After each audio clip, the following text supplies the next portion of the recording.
నిజాయితీ పరుడు, ఎక్కడా కూడా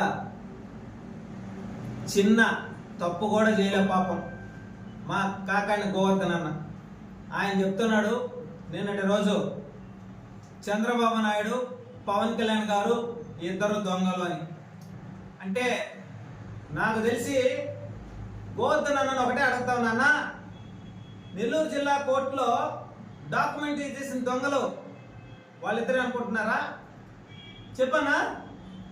నెల్లూరు జిల్లాలో జిల్లా కోర్టులో దొంగలు పడి డాక్యుమెంట్లు ఎత్తేసింది ఎవరన్నా?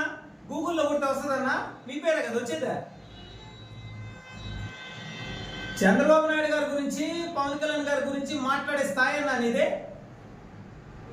నువ్వు చేసిన అవినీతి, మీ నాయకుడు జగన్ రెడ్డి చేసినటువంటి దోపిడీ, మీ జగన్ రెడ్డికి ముట్టి కింద 33 కేసులు, 16 నెలలు జైలు, కోట్ల రూపాయల అవినీతి.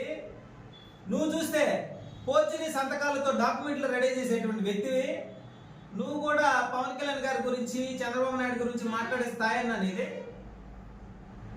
అన్నా, మేము గౌరవంగా ఒకటే చెప్తా ఉన్నాం, నువ్వు మాట్లాడేటప్పుడు పవన్ కళ్యాణ్ గారి గురించి మాట్లాడేటప్పుడు ఒక క్షణం ఆలోచించి మాట్లాడు.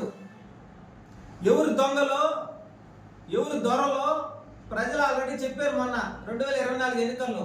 అయినా ఇంకా బుద్ధి రాలా మీకు, ఇంకా జ్ఞానం రాలా.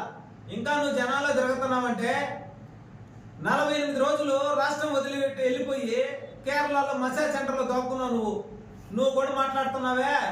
85 రోజులు జైల్లో ఉండొచ్చావు నువ్వు కూడా మాట్లాడుతున్నావే. గోవర్ధన్ రెడ్డి గారు, నీకే చెప్పేది, నువ్వు చేసిన అవినీతి అక్రమాలు, నువ్వు చేసిన పోర్చునీ సంతకాలు, నువ్వు చేసినటువంటి దేశంలోనే చరిత్రలో ఎక్కడా కూడా కోర్టులో దొంగలు పడ్డటువంటి చరిత్ర లేదు. అటువంటిది నెల్లూరు జిల్లా చరిత్రని గబ్బు పట్టించినటువంటి వ్యక్తివి నువ్వు కూడా మాట్లాడుతున్నావు ఈరోజు కూటమి ప్రభుత్వాన్ని మాట్లాడే అర్హత మీ వైసీపీ నాయకులకు లేదు.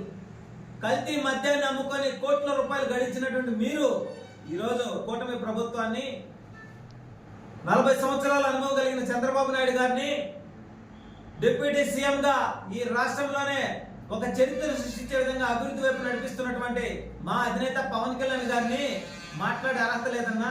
నువ్వు వ్యవసాయ శాఖ మంత్రిగా ఉన్నప్పుడు 3000 మంది కౌలు రైతులు చచ్చిపోతే 1 రూపాయి